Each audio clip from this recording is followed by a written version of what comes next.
Welcome to my channel astrology blessings and guidance. इस series को आगे बढ़ाते हुए आज हम बात करेंगे केतु ग्रह की, प्लैनेट ऑफ डिटैचमेंट, मोक्ष का ग्रह। केतु सिर्फ स्पिरिचुअलिटी, मुक्ति या लिबरेशन का ही प्लैनेट नहीं है। This is the planet of आत्मज्ञान। केतु का सिर नहीं होता तो ये देख नहीं सकता, ये सिर्फ महसूस कर सकता है। केतु ड्रिवन व्यक्ति आध्यात्मिक कार्य बहुत अच्छे से करते हैं। केतु काटने का काम करता है, जबकि राहु जोड़ने का, बटोरने का काम करता है। यदि आप जानना चाहते हो कि आपके बच्चे का केतु कैसा है, तो देखिए कि क्या आपका बच्चा दूसरों के साथ कोई भी सामान, कोई भी टॉय इजीली शेयर कर लेता है। If yes, then his Ketu is positively placed. Ketu is giver. Ketu आपको मटेरियल वर्ल्ड से डिटैच करके स्पिरिचुअलिटी के रास्ते पर ले जाने का काम करता है। केतु की कामना होती है मोक्ष की, सैल्वेशन की। Ketu is your intention. जहां बृहस्पति ज्ञान का कारक है, वही केतु आपको भगवान से जोड़ने का कारक है। केतु इज योर आत्मज्ञान, वो आपका आत्मज्ञान है। ईश्वर भाव के भूखे हैं, ये भाव सिर्फ केतु दे सकता है। तेरा तुझको अर्पण। जब ये हॉरोस्कोप में वेल प्लेस्ड होता है तो ये आपकी सोल, आपकी आत्मा को ऐसा फील कराता है जिस पर कोई बर्डन ना हो। You feel immensely light. परमानंद की फीलिंग केतु की होती है। केतु एक फकीर है, एक साधु है, जिसकी गाइडेंस में सामने आए वाले बंदे को बहुत अच्छा रिलीफ मिलता है, चाहे वो डॉक्टर के फॉर्म में मिले, किसी गुरु के फॉर्म में मिले या किसी एस्ट्रोलॉजर के फॉर्म में मिले। केतु की महादशा यूजुअली 7 years की होती है और ये एक राशि में 18 महीनों के लिए बैठता है और 18 सालों के बाद ये वापस उसी उसी राशि में मिलता है। हिंदू माइथोलॉजी हिंदू माइथोलॉजी के अनुसार Ketu is a shadowy planet, जिसका ना कोई शेप है ना वजन है। ये एक ऐसी सेलेस्टियल बॉडी के रूप में आपको ब्रह्मांड में ये दिखाई देगा, जिसका कोई न रंग है, न रूप है, न साइज है, न शेप है। हमारे एंशियंट स्क्रिप्चर्स के अनुसार समुद्र मंथन के समय विष्णु जी ने राक्षसों के साथ छल किया था और देवताओं को अमृत बांटने लगे थे। जब स्वर भानु नाम के राक्षस ने ये देखा तो वो छिप करके देवताओं की लाइन में जाकर के बैठ गया था और अमृत की कुछ बूंदें पी ली थी। जैसे ही सूर्य और चंद्रमा ने देखा तो विष्णु जी को बताया और विष्णु जी ने स्वर भानु का सिर धड़ से अलग कर दिया। राहु के पास तो सिर था, आंखें थी, वो इधर उधर भागने लगा, वो देख सकता था कि वो कहां जा रहा है। लेकिन केतु के पास न सर था, न आंखें थी, तो केतु को समझ नहीं आया कि वो किस डायरेक्शन में जाए। तो उस कंडीशन में उसने अपने इनर सेल्फ पर फोकस किया और स्पिरिचुअलिटी का मार्ग अपनाया। उसको मटीरियलिस्टिक चीजें नहीं चाहिए। मुझे याद है एक लेडी आई थी, she got married in Ketu mahadasha. Ketu की ही महादशा में उसकी शादी हुई, केतु की ही महादशा में उसका बेबी हुआ। She face lots of issues. उसकी लव मैरिज थी, उसको बहुत दिक्कतों का सामना करना पड़ रहा था। हस्बैंड का सपोर्ट नहीं था, इनफैक्ट इन लॉज का भी सपोर्ट नहीं था। उसका जो बेबी बॉर्न हुआ था वो फिजिकली और मेंटली फिट नहीं था, तो स्कूल्स ने एडमिशन देने से मना कर दिया।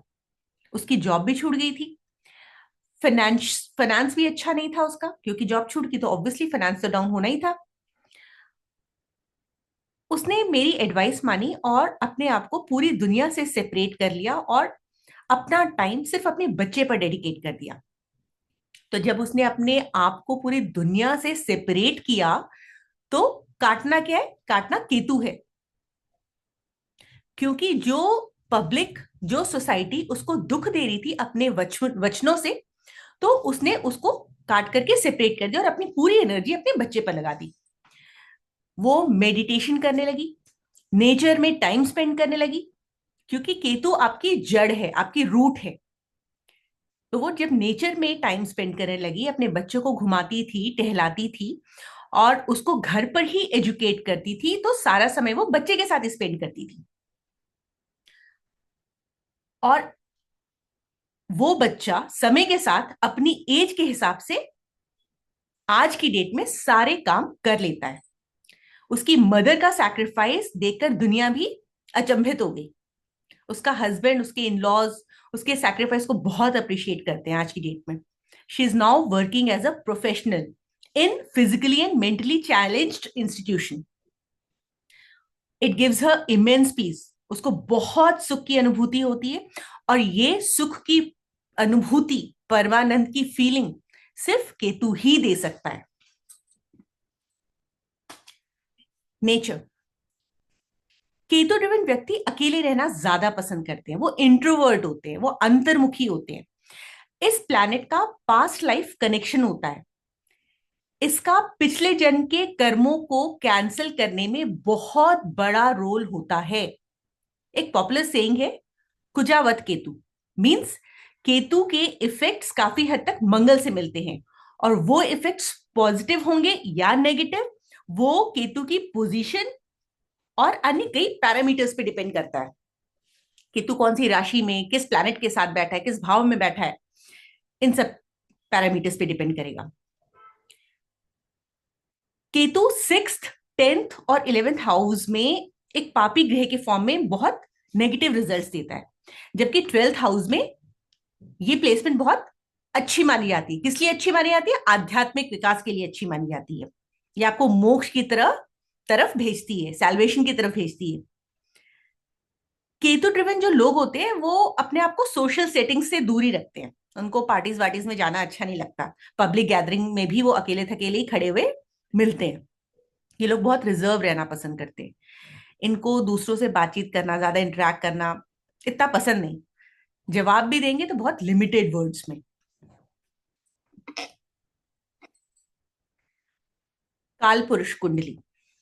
केतु को कोई घर या राशि नहीं मिली हुई। ये जिन राशियों के साथ बैठता है उन्हीं से लिंक्ड रिजल्ट्स शो करता है। केतु जब स्कॉर्पियो या वृश्चिक राशि में बैठता है तो डीप इंस्टीट्यूशन, हायर ट्रांसफॉर्मेशन देता है। आपको एस्ट्रोलॉजी से लिंक करता है, स्ट्रॉन्ग स्पिरिचुअल ग्रोथ देता है। वैदिक एस्ट्रोलॉजी में केतु का धनु या मीन राशि में बैठना बहुत अच्छा माना जाता है। लेकिन केतु मंगल और सूर्य के साथ खुश नहीं रहता।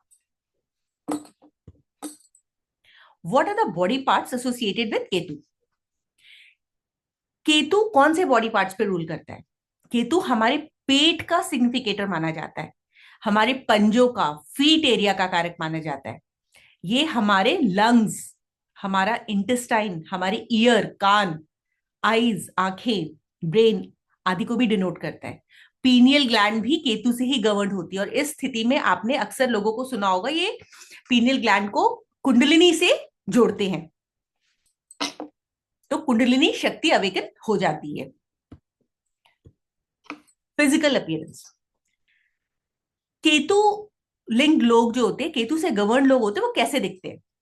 Usually such people do not have a good dressing sense. इनकी ड्रेसिंग सेंस बहुत अट्रैक्टिव, बहुत इंप्रेसिव नहीं होती है। बहुत सिंपल दिखते हैं। इनको पहनने ओढ़ने का, सजने संवरने का ज्यादा शौक नहीं होता। यदि लड़के होंगे तो हो सकता है कई कई दिनों तक वो लोग शेव ना करें। ठीक है, जो कपड़े पहने उसी में बाहर निकल जाते हैं घूमने फिरने, किसी से मिलने के लिए। उनको कपड़ों के कॉम्बिनेशन या कॉन्ट्रास्ट तक का भी इतना सेंस नहीं होता।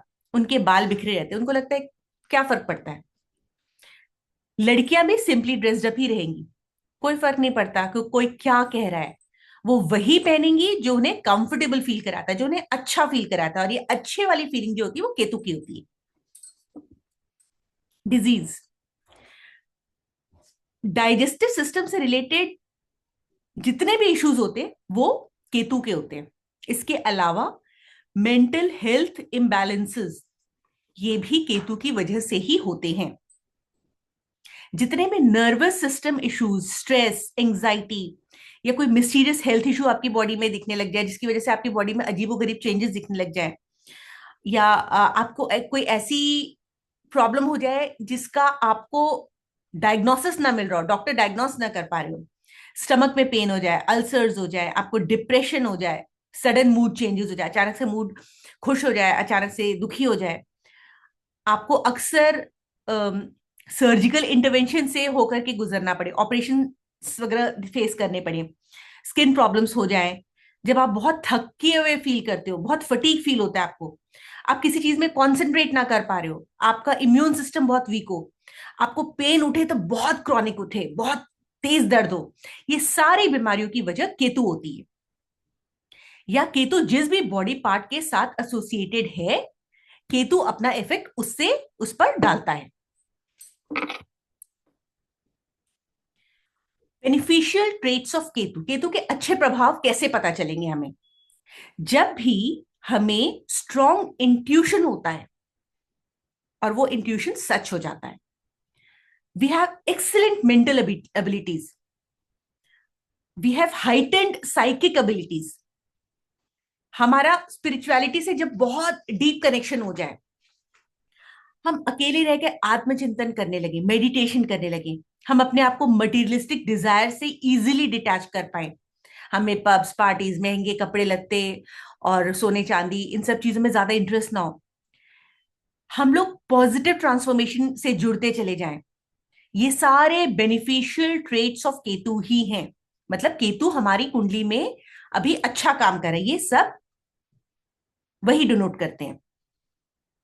सुख की अनुभूति, परमानंद की अनुभूति, हमारी गट फीलिंग स्ट्रांग हो जाती है, हम डेली मेडिटेशन करते हैं, ये नहीं कि आज किया कल नहीं किया, हम मेडिटेशन को बहुत एंजॉय करते हैं, हम लाइफ का डीपर मीनिंग समझने लग जाते हैं, गहराई से समझने लग जाते हैं, हम वर्ल्डली पोजेशंस एंड अटैचमेंट से इतना अटैच नहीं होते, हम स्पिरिचुअलिटी की तरफ ज्यादा इंक्लाइंड होते हैं, हम चैलेंजिंग सिचुएशन को भी अपनी हीलिंग से, अपनी मेडिटेशन से इजीली ट्रीट कर पाते हैं, हमें डॉक्टर्स वगैरह की सलाह नहीं लेने जाना पड़ता, ये भी बेनिफिशियल ट्रेट ऑफ केतु है। हम किसी को बहुत इजीली माफ कर देते हैं, we have a let go attitude, जिसमें इंसान इजिली अपने आप को डिटैच कर लेता है किसी भी पास्ट मेंटल एग्नी से, फिजिकल एग्नी से, वो तुरंत बाहर निकल आता है, वो मोह माया त्याग देता है। ये सारे एट्रीब्यूट्स बताते हैं कि केतु आपका पॉजिटिवली प्लेस्ड है, वो आपको पॉजिटिव सिम्टम शो कर रहा है। अफ्लिक्टेड से केतु या खराब केतु के क्या लक्षण हैं? जब भी हमें अचानक से मनी लॉसेस होने लग जाए, हमारा हम एंजाइटी की तरफ बढ़ने लग जाए, हमें कंफ्यूजन्स होने लग जाए, हम डिप्रेशन के शिकार हो जाए, हमें स्किन प्रॉब्लम्स, जॉइंट पेन होने लग जाए, चाहे वो बॉडी का कोई भी पार्ट हो, घुटना हो, उंगलियां के नकल्स हो, एड़ी हो, कहीं पे भी हमें जॉइंट पेन होने लग जाए, हम इमोशनल इंस्टेबिलिटी का शिकार होने लग जाए, रिलेशनशिप में चैलेंजेस फेस करने लग जाए, सामने वाला हमें समझे नहीं और हम उस स्थिति में बहुत दुखी फील करने लग जाए, करियर में बहुत ज्यादा हमें जॉब चेंजेस करने पड़े, हमें अचानक से डर लगने लगे, हमें डरावने सपने आने लगे, हम अपने आप को अकेले अलग थलग कर ले, आइसोलेशन आइसोलेशन में ले जाएं, एंजाइटी, मूड स्विंग्स, ये सब अफ्लिक्टेड केतु या खराब केतु की ही निशानियां हैं।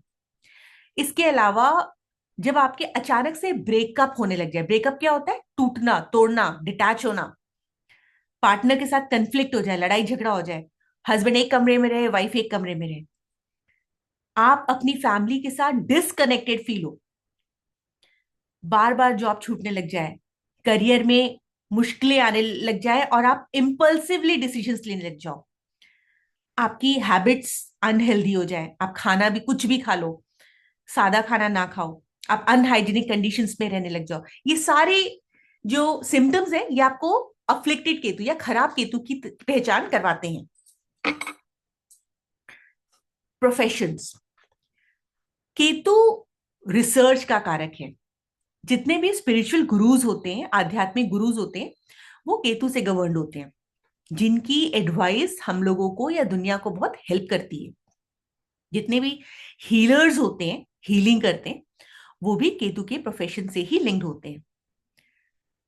जो लोग एस्ट्रोलॉजी करते हैं, एनेस्थीसिया से लिंक्ड होते हैं, रेडियोलॉजी डिपार्टमेंट में हो, रेकी करते हो, क्रिस्टल हीलिंग करते हो, एक्यूपंक्चर करते हो, लाइफ कोच हो, टैरो कार्ड रीडर्स हो, वेलनेस एंड गाइडेंस प्रोफेशनल हो, या आपके करियर में आपकी काउंसलिंग में हेल्प करते हो, मसाज थेरेपी करते हो, साइंटिफिक और मैनेजमेंट रिसर्च डिपार्टमेंट में हो स्टेज नेगोशिएटर हो।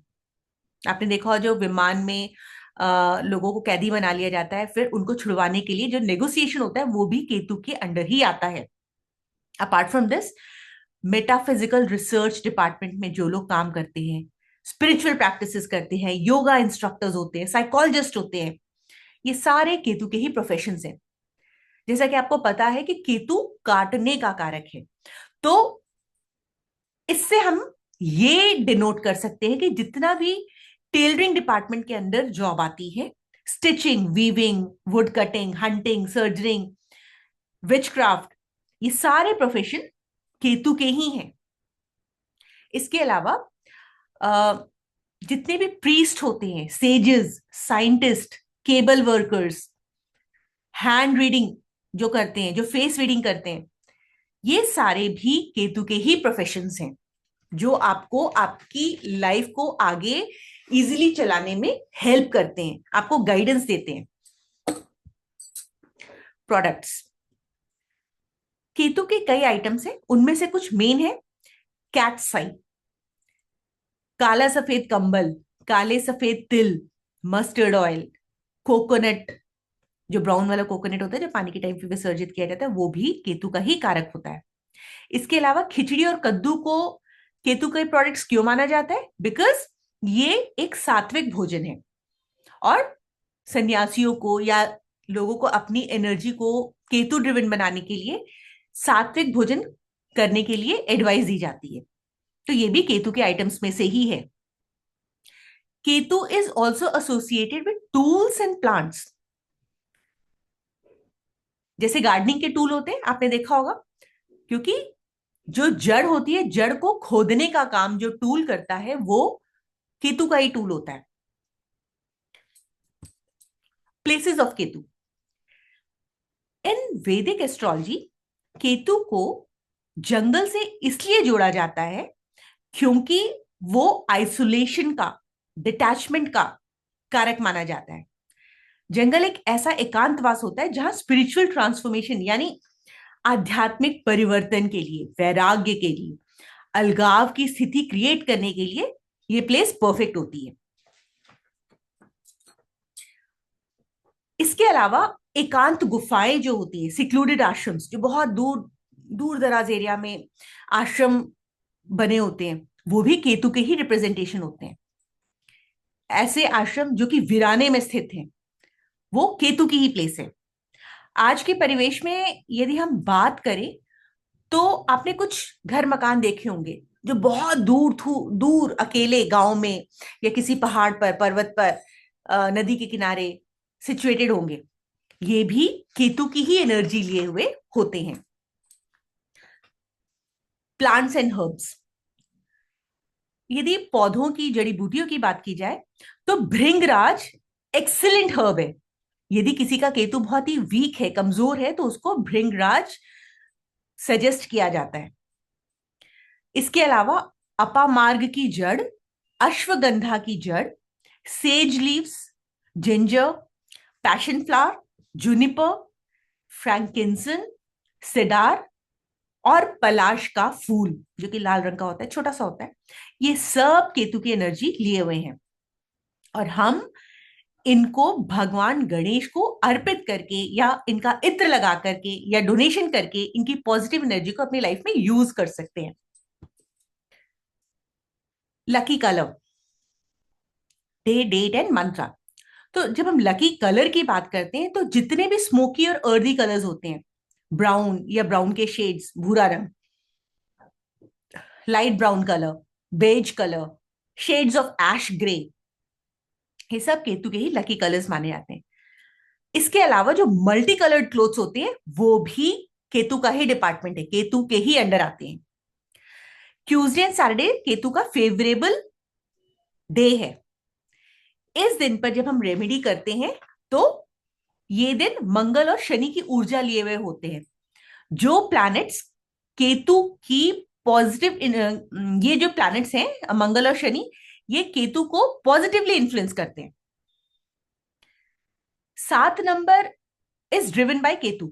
हर महीने की 7, 16 एंड 25, ये तीनों तारीखें केतु के एनर्जी से भरपूर होती हैं।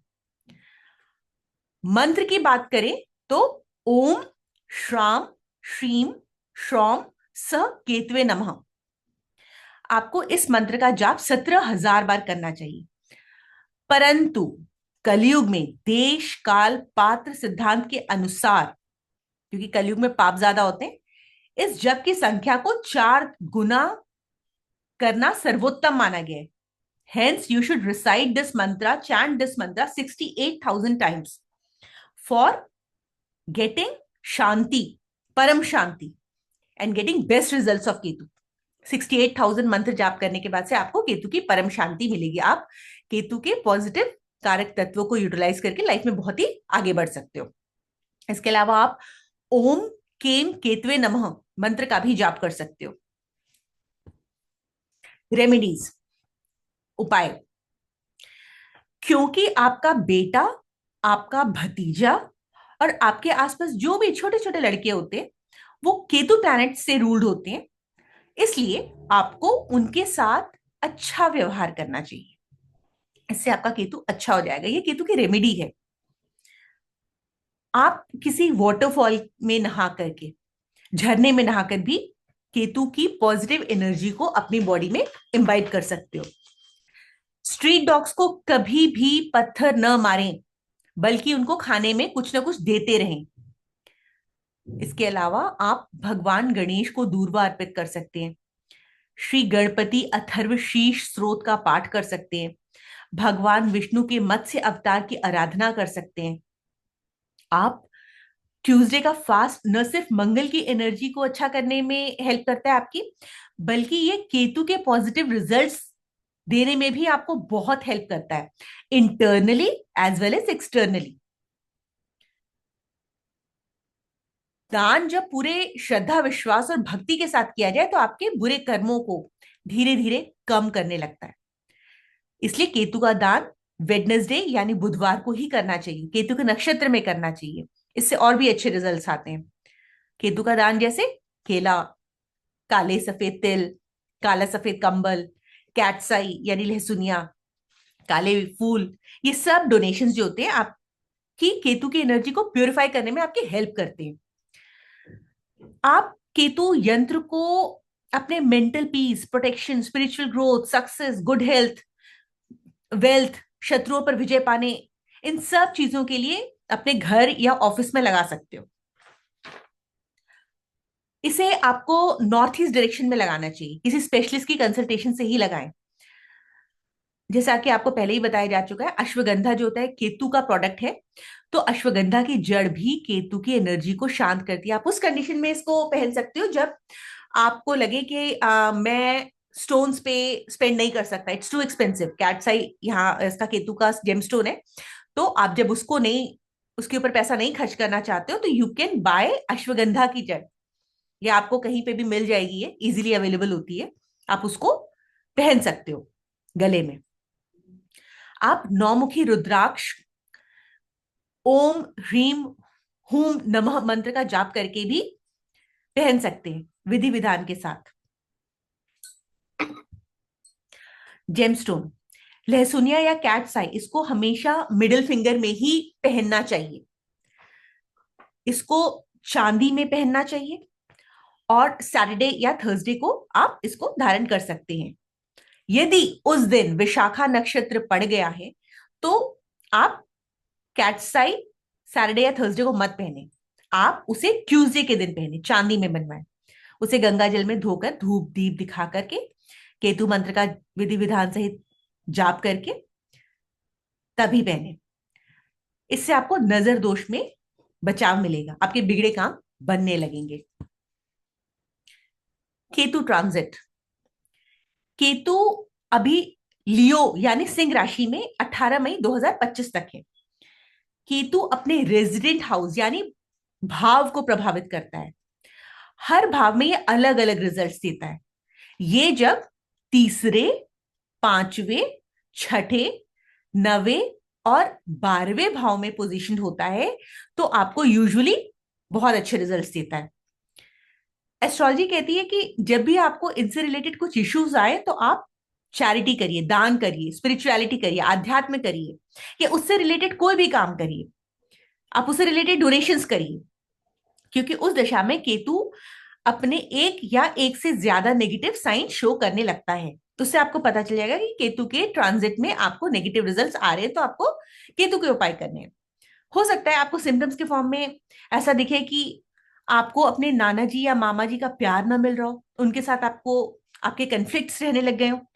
तो केतु ट्रांजिट में अलग अलग हाउसेस में अलग अलग रिजल्ट्स आते हैं।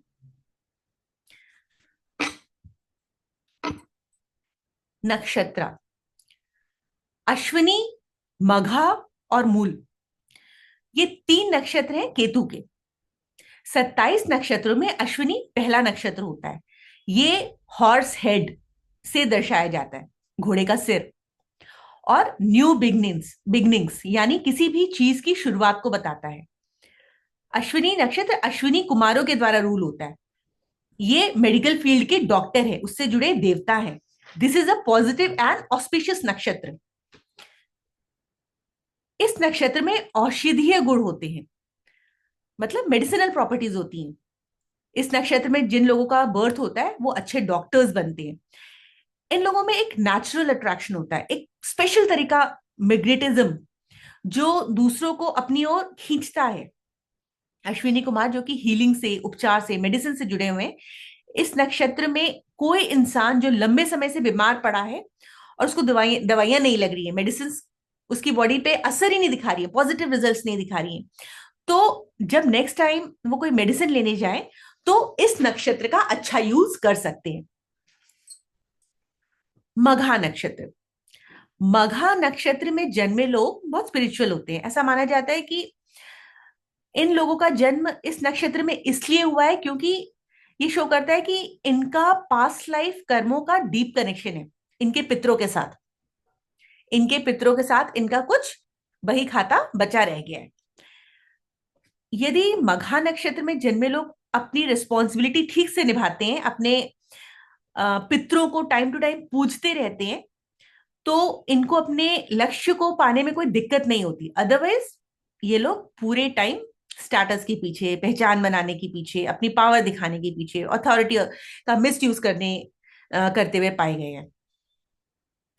इनमें यदि मघा नक्षत्र में यदि ये जन्मे हैं और इनमें ईगो दिख रही है, या ये लोग अपनी अथॉरिटी का मिस यूज कर रहे हैं, बहुत स्टबन हो गए हैं, तो इनको इनके नेगेटिव रिजल्ट्स मिलेंगे। तो ये नेगेटिव केतु की निशानी हो गई। मूल नक्षत्र, जो मूल नक्षत्र होता है एस्ट्रोलॉजी में से अच्छा नहीं माना जाता। It is believe that the child born in this nakshatra brings bad luck to the family. जो भी जातक, जो भी बच्चा इस मूल नक्षत्र में जन्मा होता है वो फैमिली के लिए बैड लक लाता है। इस नक्षत्र की देवी है नृति, जो डिस्ट्रक्शन का कारक मानी जाती है। इसलिए इस देवी को पूजा आदि करके प्रसन्न किया जाता है। आपने देखा होगा ये पूजा बच्चे के पैदा होने के 27 दिनों के अंदर ही की जाती है। आपको कई बार मूल शांति की पूजा के लिए इनविटेशंस मिलते हुए आपने सुना होगा। वैदिक एस्ट्रोलॉजी में मूल नक्षत्र की फर्स्ट स्टेज जब आती है तो वो पिता के लिए भारी होती है। सेकेंड फेज ऑफ दिस नक्षत्र, मूल नक्षत्र, माता के लिए भारी होती है। तीसरे फेज में वो फैमिली के लिए फाइनेंशियल इश्यूज लाती है। चौथा जो फेज होता है मूल नक्षत्र का वो ऑस्पिशियस होता है, अच्छा होता है, शुभ होता है। होरा, जैसे राहु काल होता है वैसे केतु काल भी होता है, पर एस्ट्रोलॉजी में इस पर ज्यादा प्रकाश नहीं डाला गया। केतु काल में दीप जलाने की प्रथा है। इस समय को दुर्मुहूर्त भी कहते हैं। एस्ट्रोलॉजी में केतु को शांत करने के लिए राहु काल में ही संध्या दीप जलाने की प्रथा है। केतु काल को राहु काल से क्यों जोड़ा गया है? क्योंकि राहु और केतु एक ही दैत्य स्वर भानु के 2 डिफरेंट बॉडी पार्ट्स हैं। तो सिर और धड़ दोनों मिलाकर स्वर भानु राक्षस बनते हैं। इसीलिए राहु काल और केतु काल को एक ही माना जाता है। उम्मीद है आज आप केतु ग्रह की को अच्छे से समझ पाए होंगे और उसकी एनर्जी को अपने लाइफ में पॉजिटिव रखने के लिए, उसके एट्रीब्यूट्स अपनी लाइफ में उतारने के लिए आप पूरी कोशिश करेंगे। Thank you so much. धन्यवाद।